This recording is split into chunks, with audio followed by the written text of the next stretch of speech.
तो 4 मई 2026 ये वो तारीख है जिसने भारत के राजनीतिक नक्शे में एक बहुत बड़ा, जी हां, एक सीज़मिक शिफ्ट ला दिया है। आज के इस विश्लेषण में हम सीधे आधिकारिक चुनाव रिपोर्ट और आंकड़ों के आधार पर बात करेंगे, बिल्कुल निष्पक्ष और तटस्थ। तो चलिए बिना किसी देरी के इन चौंकाने वाले आंकड़ों की गहराई में उतरते हैं। आज हम क्या क्या कवर करने वाले हैं? सबसे पहले 2026 चुनाव का एक क्विक स्कोर कार्ड देखेंगे, फिर चलेंगे पूर्व की तरफ जहां एक जबरदस्त भगवा लहर दिखी है, और साथ ही देखेंगे कि कैसे असम ने फिर से विकास को चुना है। उसके बाद दक्षिण का रुख करेंगे। तमिलनाडु में एक बहुत बड़ा सेलिब्रिटी तहलका हुआ है और केरल में पेंडुलम की वापसी हुई है, और आखिर में इन सबसे निकलने वाले 3 सबसे बड़े राजनीतिक निष्कर्षों को समझेंगे।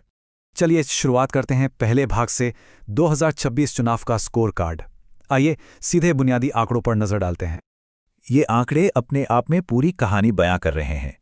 पश्चिम बंगाल की 294 सीटों में से बीजेपी 190 से ज्यादा सीटों के साथ भारी बहुमत की ओर है। असम में एनडीए 98 से ज्यादा सीटों पर जीत दर्ज कर रहा है।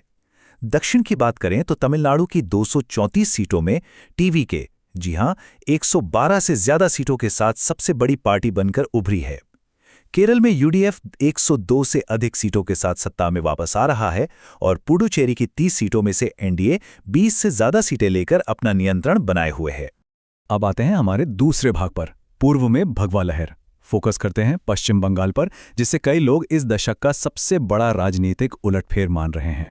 जरा इस नंबर पर गौर कीजिए, 190 प्लस। ये सिर्फ एक जीत का आंकड़ा नहीं है, ये एक सचमुच की प्रचंड लहर है। मतलब सारे एग्जिट पोल्स धरे के धरे रह गए। टीएमसी का वो किला जिसे कभी अभेद्य माना जाता था, वो पूरी तरह से ढह गया है। ये एक ऐतिहासिक पल है, इसमें कोई शक नहीं। अब सवाल ये है कि आखिर इतना बड़ा बदलाव आया कैसे? इसके 2 मुख्य कारण साफ नजर आते हैं। एक तरफ ग्रामीण वोट बैंक का बड़े पैमाने पर शिफ्ट होना, जिसने बीजेपी को ये भारी जीत दिलाई, और दूसरी तरफ लगातार 3 कार्यकालों के बाद टीएमसी का पतन, जिसके पीछे आंतरिक सुरक्षा के मुद्दे और स्थानीय शासन की बड़ी चुनौतियां रहीं। नौबत ये आ गई कि सत्ताधारी पार्टी 90 सीटें बचाने के लिए भी कड़ा संघर्ष कर रही है। चलिए अब तीसरे भाग की तरफ बढ़ते हैं। असम ने फिर चुना विकास। पश्चिम बंगाल में जहां इतना बड़ा उलटफेर हुआ, वहीं असम की कहानी बिल्कुल अलग है। यहां ये आंकड़ा देखिए, 98 प्लस। ये नंबर साफ बताता है कि कैसे बीजेपी के नेतृत्व वाले एनडीए ने विपक्ष का लगभग पूरी तरह से सफाया कर दिया है। हेमंत बिस्वा शर्मा के नेतृत्व में ये एक बहुत ही ऐतिहासिक तीसरा कार्यकाल है। इस प्रचंड जीत की आखिर वजह क्या रही? तो रिपोर्ट के मुताबिक इसकी नींव ठोस नीतियों पर टिकी है।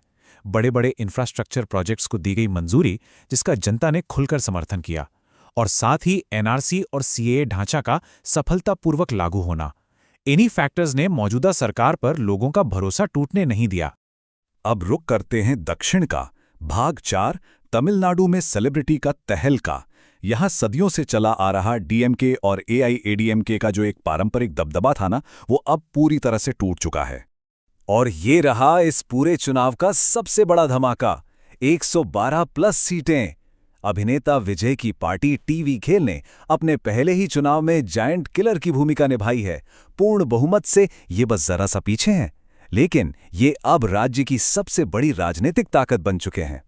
अब मन में ये सवाल आता है कि ये चमत्कार हुआ कैसे? इसका सीधा जवाब है यूथ। युवाओं का वोट बहुत ही भारी संख्या में टीवीके की ओर शिफ्ट हुआ, और इसी एक बड़े डेमोग्राफिक बदलाव ने सत्तारूढ़ डीएमके को ऐसा झटका दिया कि वो सीधे दूसरे नंबर पर खिसक गई। तमिलनाडु से थोड़ा और नीचे चलते हैं। भाग 5, केरल में पेंडुलम की वापसी। केरल एक ऐसा राज्य है जो अपनी पुरानी वोटिंग परंपराओं को आज भी बहुत सख्ती से मानता है। रिपोर्ट में एक बहुत ही सटीक टर्म इस्तेमाल किया गया है, पेंडुलम की वापसी। और सच कहूं तो केरल की राजनीति बिल्कुल ऐसी ही है। हर 5 साल में मौजूदा सरकार को बाहर का रास्ता दिखाने की जो परंपरा है, केरल इस बार भी उस पर बिल्कुल खरा उतरा है। नतीजे बिल्कुल साफ हैं। कांग्रेस के नेतृत्व वाले यूडीएफ ने 100 से ज्यादा सीटें जीती और राज्य में अपनी शानदार वापसी की। वहीं दूसरी तरफ पिनाराई विजयन के नेतृत्व वाले एलडीएफ को सत्ता गंवानी पड़ी। कारण आर्थिक प्रबंधन और स्थानीय शासन से जुड़े विवादों को लेकर मतदाताओं में गहरी नाराजगी थी। चलिए अब इन राज्य स्तरीय आंकड़ों से थोड़ा जूम आउट करते हैं और आते हैं अपने आखिरी भाग पर। 3 प्रमुख राजनीतिक निष्कर्ष। पूरी नेशनल पिक्चर को समझते हैं। इन सभी नतीजों को जोड़ने वाली जो एक सबसे बड़ी कड़ी है, वो है एंटी इनकम्बेंसी, यानी सत्ता विरोधी लहर। आसान शब्दों में कहें तो जब वोटर्स मौजूदा सरकार से खुश नहीं होते। दिलचस्प बात यह है कि असम को छोड़ दें तो हर उस राज्य में सत्ता पलटी है जहां मौजूदा सरकार 10 या उससे ज्यादा सालों से बैठी थी।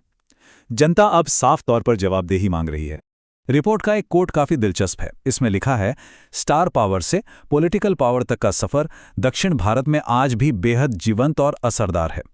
मतलब तमिलनाडु की इस सेलिब्रिटी पॉलिटिक्स 2.0 ने दिखा दिया है कि सिनेमा और राजनीति का ये कॉम्बिनेशन आज भी रातों रात बड़े बड़े समीकरण पलट सकता है। तो अगर हम इन सभी चीजों को समेटें तो 3 बड़े टेकअवे सामने आते हैं।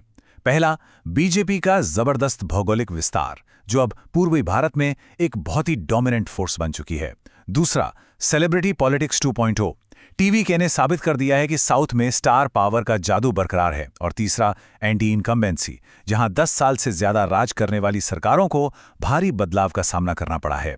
तो इस पूरे विश्लेषण के बाद एक बड़ा सवाल हमारे सामने खड़ा होता है।